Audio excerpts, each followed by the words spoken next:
나라가 그의 손에 굳게 섬에 그의 부왕을 죽인 신복들을 죽였으나 왕을 죽인 자의 자녀들은 죽이지 아니하였으니 이는 모세의 율법책에 기록된 대로 함이라.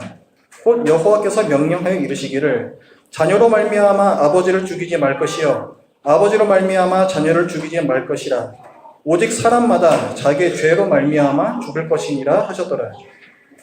아마샤가 소금 골짜기에서 에돔 사람 10,000명을 죽이고 또 전쟁을 하여 셀라를 취하고 이름을 욕드엘이라 하였더니 오늘까지 그러하니라. 아마샤가 예후의 손자 여호아하스의 아들 이스라엘의 왕 요아스에게 사자를 보내 이르되 오라 우리가 서로 대면하자 한지라.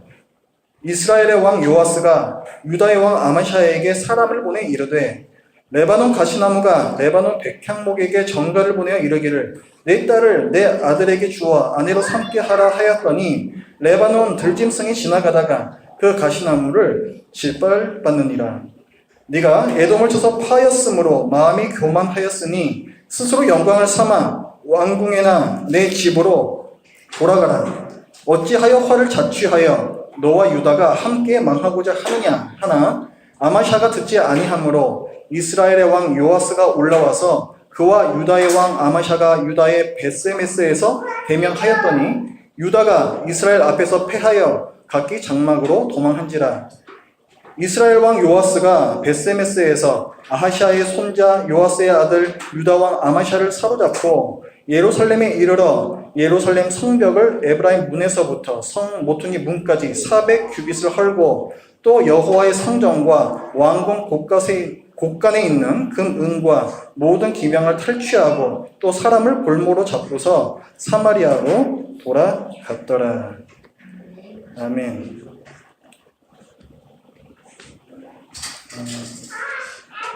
우리가 헐리우드 영화를 많이 보는데 헐리우드 영화에 종종 나오는 그 어떤 플롯이 있습니다. 어떤 뼈대라는 거죠. 어떤 평범한 사람이 있는데 그 사람이 우연한 기회에 엄청난 힘을 얻어요. 그런데 이 사람이 그 힘을 제대로 컨트롤하지 못해서 주위에 있는 많은 사람들에게 해를 입히고 결국에는 자기도 멸망하는 우리가 보는 어벤져스라든가 그런 SF류 많은 영화들이 그런 플롯을 가지고 있습니다. 오늘 본문을 보면은 그런 사람이 나와요. 남유다왕 아마샤라는 사람입니다. 남유다왕 아마샤, 이 사람의 아버지는 요아스 왕이었습니다. 그런데 그 요아스 왕의 신하들이 이 왕을 죽였어요. 반역을 일으킨 겁니다. 그리고 이 요아스 왕의 아들인 아마샤를 왕에다가 세워요. 그러니까 지금 아마샤가 왕이 되었지만 실제적인 권력은 누가 잡고 있는 거예요? 신하들이 잡고 있는 거예요. 반역을 일으킨 신하들이 잡고 있는 겁니다. 그 서름의 세월을 아마샤가 보내다가 자기가 힘을 얻게 돼요. 그 아마샤 왕이 힘을 갖게 되었을 때 한 일 두 가지를 성경에서는 기록을 하고 있습니다. 5절에서 보면 자기 아버지에게 반역을 일으켰던 신하들을 자기가 다 죽여요. 이 일을 통해서 아마샤의 왕권이 더욱더 강해집니다. 그리고 또 7절을 보면 이 아마샤 왕이 에돔하고 전쟁을 해서 큰 승리를 거둡니다.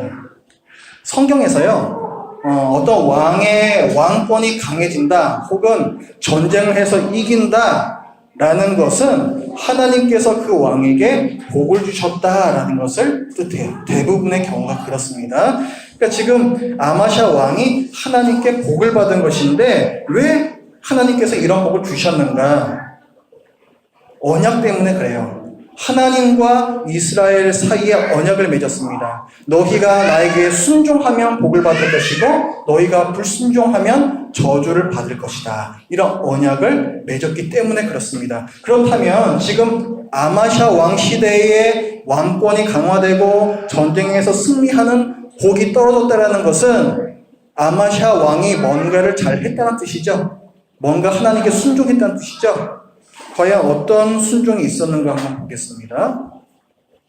먼저 아버지 시대에 반역을 일으켰던 신하들을 다 죽이는 사건에서는 5절과 6절 말씀을 보시면요. 5절에서 이렇게 말합니다. 나라가 그의 손에 굳게 섬에 그의 부왕을 죽인, 자기 아버지를 죽인 신복들, 반역을 일으켰던 그 신하들을 죽였으나 왕을 죽인 자녀들은 죽이지 않았대요. 여러분 사극에서도 보시죠. 만약에 조선 시대다. 그런데 왕이 있는데 그 신하 중에 누가 반역을 일으켜요. 그러면 그 신하는 어떻게 됩니까? 죽죠. 그 사람만 죽어요? 그렇죠. 씨를 말려요. 삼족을 멸한다 그럽니다. 그 사람부터 그 아들, 손자까지 다 씨를 말려버려요. 왜 그렇게 합니까? 나중에 혹시라도 있을지 모를 후환을 없애는 거죠. 지금 이 반역자를 죽이면 그 사람의 아들이나 손자가 또 원한을 품을 수 있잖아요. 나중에 또 들고 일어날 수 있단 말이에요. 지금 이 성경에서 나오고 있는 이 시대도 마찬가지입니다. 이 시대에도 반역을 일으킨 사람을 죽일 때에는 삼족을 멸하는 게 당연한 거예요. 그런데 지금 아마샤는 어떻게 했다 그랬어요? 그 반역을 일으킨 신하들만 죽이고 그 아들들은 죽였다 안 죽였다? 안 죽였다. 이렇게 얘기를 하고 있어요. 왜 그랬는가? 그 6절에 계속 나오는 말씀을 보니까 이는 모세의 율법책에 기록된 대로 함이라. 곧 여호와께서 명령하여 이르시기를 자녀로 말미암아 아버지를 죽이지 말 것이요 아버지로 말미암아 자녀를 죽이지 말 것이라 오직 사람마다 자기의 죄로 말미암아 죽을 것이니라. 이 명령을 어디에 써주셨다는 거예요? 모세의 율법책에 써서 주셨다는 거예요. 모세의 율법책이라는 것은 성경이죠. 그러니까 아마샤가 왜 그 반역자의 아들들을 죽이지 않았는가? 하나님의 말씀에 순종하기 위해서 나중에 있을지도 모를 후환의 위험까지 무릅쓰면서 순종을 했다는 거예요. 그 다음에 두 번째 사건, 남유다, 아마샤 이 남유다가 에돔하고 전쟁을 하는 사건이 7절부터 나오는데 그때는 무슨 일이 있었는가? 우리가 오늘 이 열왕기 하 본문만 봐서는 사실 알 수가 없어요. 그 열왕기하 14장 시작한 데 보면은 제목이 붙어 있죠. 유다와 아마샤 이런 식으로 제목이 붙어 있죠. 그리고 그 오른쪽에 가로치고 성경 다른 본문이 써 있는 게 있죠. 역대하 25장 1절부터 24절 이렇게 써 있을 겁니다. 이게 뭐냐면은 똑같은 사건을 이 성경에서도 기록을 하고 있다라는 거예요. 여기로 한번 가보세요. 여기 책갈피 해두시고 역대하 좀 뒤로 넘기시는 거예요. 역대하 25장으로 가보겠습니다.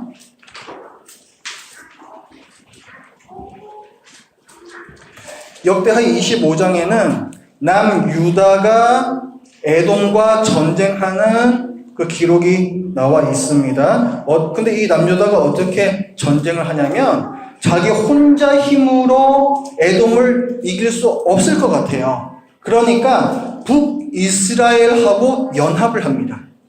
군사동맹을 맺어서 같이 에돔을 치려고 해요. 근데 그때에 선지자가 유다왕 아마샤에게 와서 그러지 말라 그럽니다. 하나님께서 북이스라엘을 기뻐하시지 않기 때문에 그들과 연합하면 안 된다라고 얘기를 해요. 그래서 아마샤가 북이스라엘과의 동맹을 깨고 혼자서 싸웁니다. 지금 남유다가 북이스라엘과 처음에 동맹을 맺었었다 그랬죠? 근데 북이스라엘은 괜히 할 일이 없어가지고 남유다하고 동맹을 맺어주겠습니까? 자기네들 군사들이 죽을지도 모르는데 괜히 동맹을 맺어주겠어요? 뭔가 대가를 받겠죠? 6절에 보면요. 6절을 보면 은 100달란트로 이스라엘 나라에서 큰 용사 10만 명을 고용했다 했습니다. 그러니까 북이스라엘에서 군사 용병을 사오는 거예요. 얼마를 주고? 은 은 100달란트를 주고, 은 100달란트가 얼마만한 양이냐면은 100달란트면은 그 무게가 3.4톤입니다. 3.4톤, 키로가 아니라 3.4톤이에요. 어마어마한 양이죠.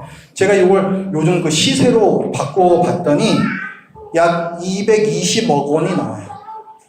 10만 명의 용병을 들여오는데 약 220억 원의 대가를 지불했다는 거죠. 그런데 지금 아마샤가 어떻게 했어요? 그 동맹을 깨버리죠. 선지자의 말 듣고 그 동맹을 깨죠. 그럼 어떻게 되는 거예요? 220억 원이 그냥 날아가는 거예요. 그냥 날아가는 거예요. 막대한 물질적인 손해를 보면서까지 선지자의 말을 듣습니다. 더 중요한 건 뭐냐면 지금 군사 10만 명이 돌아가 버리는 거예요. 10만 명이면 엄청난 숫자입니다. 이 전쟁에서 지게 되면은 자기의 목숨이 어떻게 될지 모르는 상황에서 군사 10만 명을 그냥 돌려 보냈다라는 거예요. 왜? 선지자가 그렇게 하라고 얘기를 하니까. 아마샤는 그만큼 자기의 손해와 위험을 무릅쓰기까지 하나님께 순종했던 사람이었습니다. 그러니까 이런 순종 때문에 복을 하나님께서 주시는 거예요. 하나님께서는 그 신하들, 배신했던, 그 반역을 일으켰던 신하들을 죽임을 통해서 왕권을 더욱 공고히 해주시고, 그리고 에돔과 비록 혼자 싸웠지만 이 전쟁에서 큰 승리를 거두게끔 해주십니다. 그런데 이 아마샤가요, 아주 어이없이 무너지기 시작합니다. 자, 성경은 이제 두 개의 부정적인 사건을 또 우리에게 알려줘요. 여기 책갈피 해두시고요. 다시 아까의 열왕기하 14장으로 돌아가 보겠습니다. 이따가 역대기로 다시 올 거예요. 책갈피 해두시고 돌아오십시오.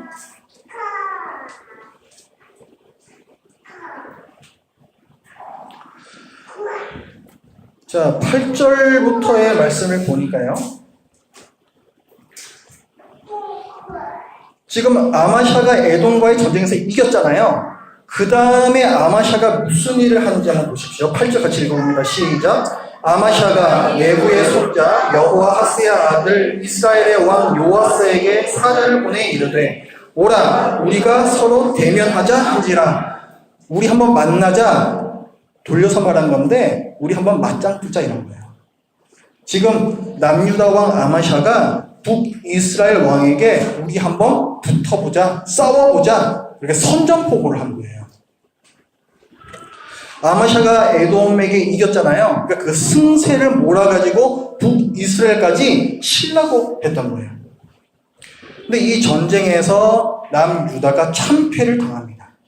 그래서 나라가 거의 망할 지경이 돼요.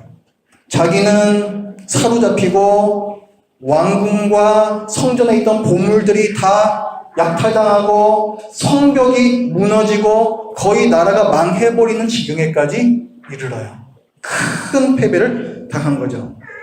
그리고 세월이 흐른 후에 이 아마샤 왕은 죽습니다. 그냥 죽는 게 아니라 아마샤 왕의 신하 중에서도 누군가가 반역을 일으켜서 암살당해서 죽어요. 자기 아버지처럼 비참한 최후를 맞습니다. 성경에서요, 전쟁에서 진다, 비참한 최후를 맞는다, 이런 것들은 하나님께 저주를 받았다, 대부분 그런 의미를 가집니다. 그러니까 지금 아마샤가 저주를 받았다는 거죠. 아마샤가 왜 저주를 받을까요?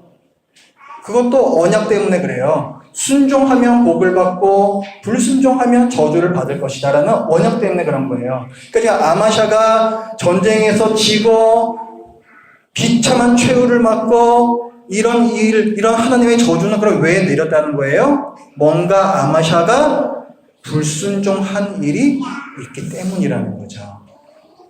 도대체 아마샤 왕이 무슨 불순종을 했을까요? 자, 다시 아까의 역대하 25장으로 가보겠습니다. 자, 이 역대하에는 아까 우리는 에돔과의 전쟁을 봤었는데 바로 이어서 북이스라엘과의 전쟁도 기록을 하고 있습니다. 14절 말씀을 보세요.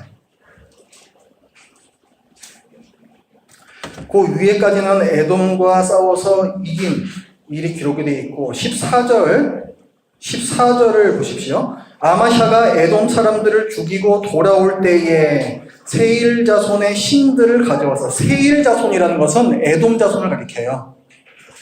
에돔 자손의 신들, 그들이 섬기는 우상을 가져와서 자기의 신으로 세우고 그것들 앞에 경배하며 분향한지라.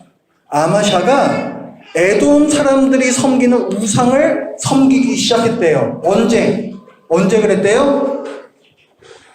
에돔 사람들을 죽이고 돌아올 때, 큰 승리를 거두었던 바로 그때에 우상을, 바닥에 떨어져 있는 우상을 가져다가 자기도 그걸 섬기기 시작했다는 거예요. 15절부터 말씀을 보면은 이에 하나님께서 진노하셔서 선지자를 보내 책망을 하십니다. 너는 왜 우상을 숭배하느냐? 에돔 사람들을 지켜주지 못한 그 거짓 신을 너는 왜 가지고 와서 그 우상을 섬기느냐? 책망을 하세요. 그런데 아마샤가 듣지 않습니다. 이 일이 있고 나서 북이스라엘과 전쟁을 해요. 그리고 참패를 당합니다. 그러니까 아마샤가 왜 전쟁에서 졌는지 원인이 나오는 거죠. 우상 숭배한 데에 대한 하나님의 벌이 내려진 거예요. 그 20절 말씀에 그렇게 써 있죠. 아마샤가 듣지 아니하였으니 이는 하나님께로 말미암은 것이라. 그들이 에돔 신들에게 구하였으므로 그 대적의 손에 넘기려 하심이더라. 그 북이스라엘 왕이요, 남유다 왕 아마샤가 자기네 선전 포기하니까 참 우습지도 않아가지고, 야 그러지 마, 나하고 싸우면 너 질 게 뻔해, 나하고 그런 거 하지 말고 그냥 집으로 돌아가, 이렇게 얘기를 해주거든요. 근데 그 말도 듣지 않아요. 그 말도 듣지 않았는데 왜 듣지 않았는가를 방금 이 말씀에서 설명해 주는 거예요. 하나님께서 아마샤 왕을 벌하시기로 하셨기 때문에 아마샤의 마음이 완악해졌다는 거예요.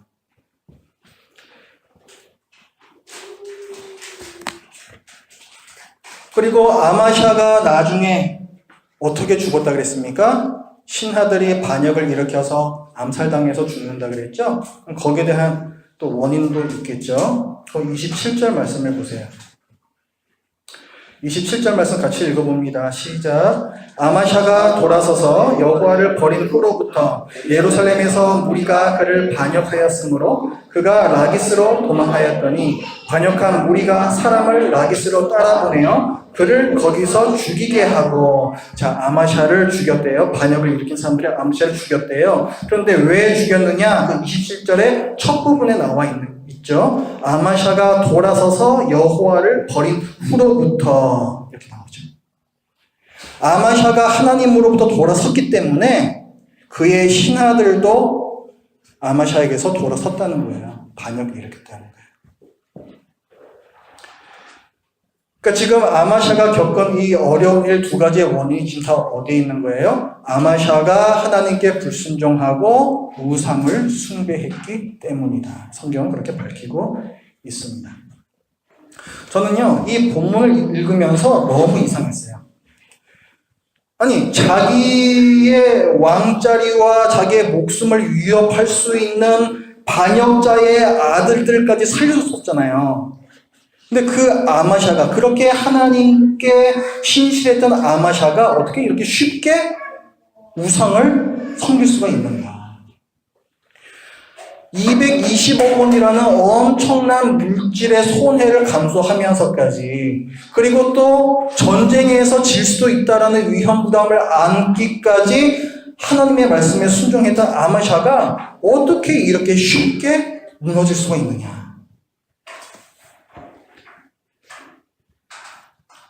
그 원인을 북이스라엘 왕이 정확하게 짚어줘요. 그 북이스라엘 왕이 자기에게 선전포고한 아마샤에게 빈정거리면서 아까 뭐 말한 게 있었잖아요. 그 말을 한번 보겠습니다.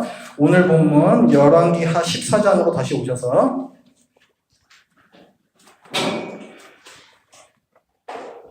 자, 10절 말씀을 같이 읽어봅니다. 시작. 네가 에돔을 쳐서 파하였으므로 마음이 교만하였으니 스스로 영광을 삼아 왕궁이나 내 집으로 돌아가라. 어찌하여 화를 자초하여 너와 유다가 함께 망하고자 하느냐, 이렇게 얘기하죠. 북이스라엘 왕이 이렇게 얘기를 해요. 자, 뭘 얘기해요? 네가 교만하다 얘기하잖아요. 네가 교만하다. 여기에 원인이 있는 거예요. 그러니까 지금 아마샤는 에돔과 싸워서 큰 승리를 거두고 나서 와, 내가 이렇게 강하구나 하는 생각이 들었습니다. 내가 강하다라는 생각이 드니까 더 이상 하나님이 필요 없죠.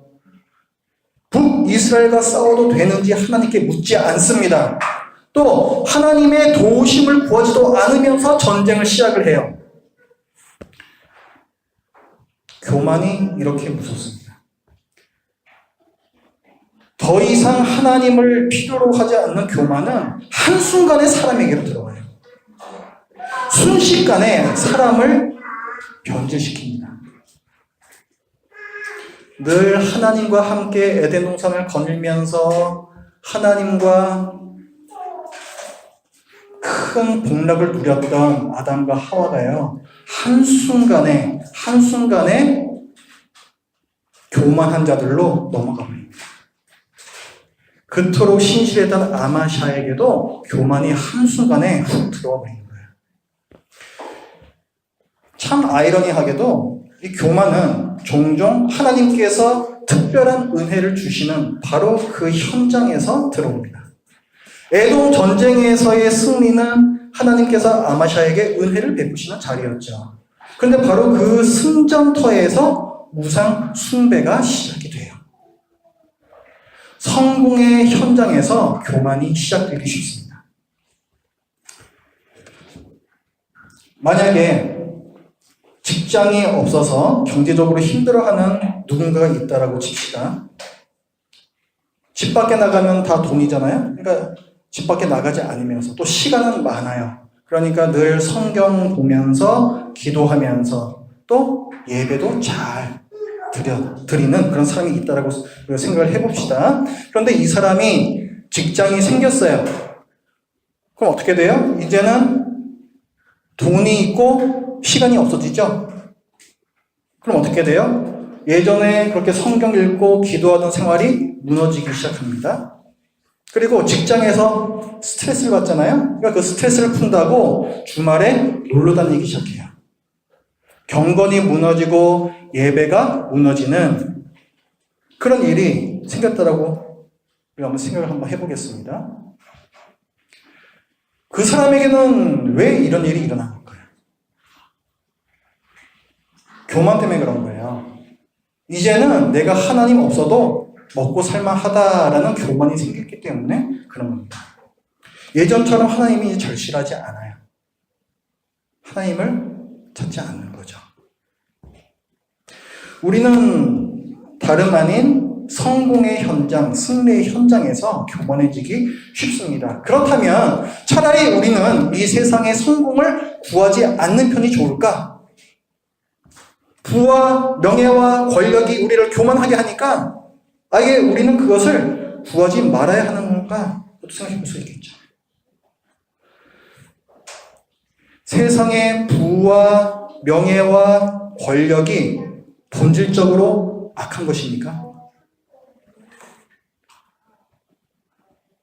요한계시록 5장 12절 말씀을 보면 큰 음성으로 이르되 죽임을 당하신 어린 양은 능력과 부와 지혜와 힘과 존귀와 영광과 찬송을 받으시기에 합당하도다 하니라 하면서 찬양을 합니다. 만약에 부와 명예와 권력이 본질적으로 악한 것이라면 능력과 부와 지혜와 힘과 존귀, 영광 이런 것들이 우리 주님께 결코 합당할 수가 없는 거죠. 그렇죠? 근데 성경 그렇게 얘기하고 있지 않아요. 그러니까 부와 명예와 권력 그 자체는 본질적으로 악한 게 아니라는 거예요. 성경은요, 부와 명예와 권력이 본래 하나님께서 주시는 좋은 것이라고 말씀을 합니다. 역대상 29장 12절 말씀에 부와 귀가 주께로 말미암고 또 주는 만물의 주제가 되사 손에 권세와 능력이 있사오니 모든 사람을 크게 하심과 강하게 하심이 주의 손에 있나이다. 이렇게 고백을 합니다. 부는 말 그대로 부유함이 되겠고 귀라는 것은 명예가 될 거예요. 부, 명예, 그리고 능력이 힘이 될 것입니다. 그런 것들이 모두 다 하나님께로부터 말미암는 것이다 말씀을 해요. 그러니까 부와 명예와 권력 그 자체가 악한 게 아니라 그것들을 악한 방법으로 얻으려 하고 그것을 악하게 사용하는 사람이 문제가 있는 거예요. 하나님께서 우리에게 좋은 것들을 주셨을 때에는 우리는 그것들을 하나님의 뜻에 맞게 사용을 해야 됩니다. 그런데 우리가 그것들을 통제하지 못하면 그때부터는 그것들이 우리를 통제하기 시작해요. 여러분 스마트폰 때문에 여러분 자녀들과 계속 실랑해 버리시죠?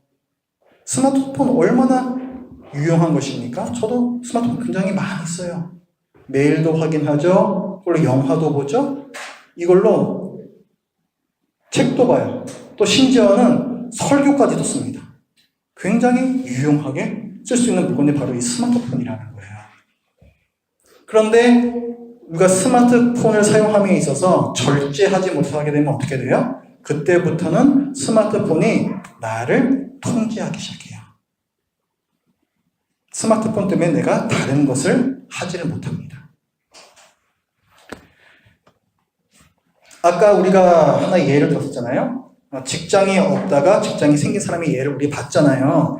직장이 생기니까 삶이 망가졌다. 그렇게 생각할 수 있겠죠? 그러니까 직장은 악한 거다. 이렇게 말하면 되는 거예요. 직장은 악한 것이고 거기서 돈 벌어온 거 돈은 악한 것이고 이렇게 결론 내리면 되는 겁니까? 아니죠. 직장, 돈 이건 다 하나님께서 주신 좋은 것들이에요. 근데 그것을 제대로 통제하지 못하는 게 문제인 거예요. 하나님께서 주신 좋은 것을 받아낼 그릇이 안 되는 겁니다. 그 밑바닥에는 뭐가 있어요? 교만이라는 게 있는 거예요. 하나님이 없이도 내 마음대로 살아도 괜찮다라는 교만이 그 밑에 깔려 있는 거예요. 사람은요, 자기가 얻은 것을 감당할 수 없어질 때에 교만해집니다. 유다왕 아마샤는 왜 패망했을까요? 아마샤는 하나님께 전쟁에서 승리를 구했지만 막상 그 승리가 주어졌을 때 그것을 감당하지 못했습니다. 하나님께서 주신 은혜에 감사하지 못하고 그것을 자기의 힘으로 얻어낸 승리인 양 착각하면서 교만해져 버렸어요. 아마샤가 에돔에게 비록 승리했지만 그 승리는 전혀 준비되지 않은 승리였어요.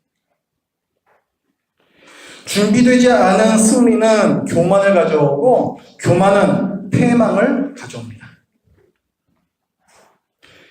여러분은 하나님께서 주시는 복을 받아낼 준비가 되어 계십니까? 저는 지금 기복신앙을 얘기하는 게 아니에요. 분에 넘치는 욕심으로 불필요한 것까지 구하지 말라고 제가 말씀드린 적이 있습니다. 그런데 그럼에도 불구하고 하나님께서 흘러 넘치도록 부어주실 때가 있어요. 우리는 그것을 받아낼 수 있는 그릇으로 준비가 되어 있어야 됩니다. 하나님께서 주시는 것을 제대로 받아낸다는 게 도대체 무슨 말입니까? 웨스트민스터 소요리 문답 제1문에서는 이렇게 묻습니다. 사람의 제일 되는 목적이 무엇입니까? 그 답은 무엇입니까? 사람의 제일 되는 목적은 하나님을 영화롭게 하고 영원히 그분을 즐거워하는 것이다. 이렇게 답변합니다. 사람의 제일 되는 목적은 하나님을 영화롭게 한다라는 거예요. 하나님을 영화롭게 한다는 말은 내 삶을 통해서 하나님의 영광이 드러난다라는 뜻입니다. 하나님의 영광이 드러난다는 뜻. 하나님의 영광이 언제 드러나는지 아세요? 하나님의 어떠하심이 드러날 때 하나님의 영광이 드러나는 거예요. 하나님의 어떠하심이 이 세상에 보여지게 될 때 그때 하나님의 영광이 드러나는 겁니다. 내게 주시는 물질을 하나님의 사랑이 나타나도록 사용하게 될 때 그때에 우리는 하나님을 영화롭게 하는 거예요. 하나님께서 내게 주신 시간을 하나님의 정의를 나타내는 방향으로 사용을 할 때에 그때에 하나님께서 영화롭게 되십니다. 우리가 경험하지 않아요? 여러분이 때때로 도움이 필요한 누군가에게 사랑을 베풀었을 때 또는 어떤 불의한 일을 보고 내가 가만히 있는 것이 아니라 거기에 항의를 하고 정의를 위해서 내가 노력을 했을 때 그때에 여러분의 마음 가운데 찾아오는 행복이 있지 않아요? 기쁨이 있지 않습니까? 내가 갖고 있는 것으로 하나님의 사랑과 하나님의 정의를 드러내었을 때 하나님께서 내 마음에 부어주시는 그 기쁨이 있지 않습니까? 우리가 왜 그때 기쁘고 행복할까요? 사람이 본래 그렇게 지어졌기 때문에 그렇습니다. 사람의 제일 되는 목적은 하나님을 영화롭게 하는 데 있기 때문에 그렇습니다. 그렇기 때문에 우리는 하나님의 어떠하심을 이 세상에 드러낼 때에 가장 행복해질 수가 있는 거예요.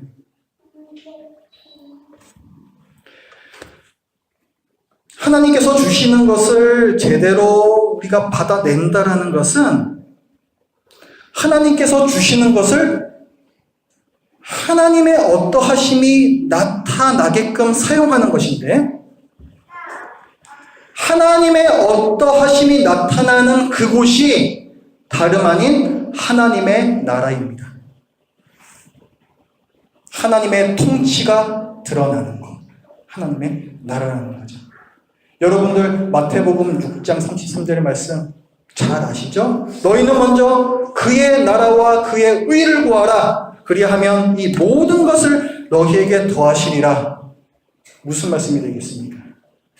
너희는 먼저 하나님의 어떠하심을 나타낼 그릇이 되어라. 그것을 구하여라. 그리하면 이 모든 것을 너희에게 더하시리라. 여러분이 먼저 준비가 되어 있어야 하는 거예요. 우리가 하나님께 무엇을 구하기 전에 하나님께서 주실 그것을 감당할 수 있는 그릇이 되기를 위해서 먼저 구해야 되는 거예요. 지금 함께 기도를 합시다. 우리의 지난날을 되돌아보면서 나는 하나님께서 내게 주셨던 것을 과연 하나님을 영화롭게 하는 것에 사용하였었나? 또 나는 지금 하나님께서 내게 주신 이 어떠한 것들을 하나님의 어떠하심을 드러내는 데에 사용한 그 모습을 보이고 있는가? 또 비록 나는 지금 모든 것이 부족하지만 하나님께서 내게 필요한 모든 것을 풍족히 부어주실 때 그것을 하나님의 나라를 위해 사용할 준비가 되어 있는가? 돌아보면서 함께 기도를 했으면 좋겠습니다. 기도합니다.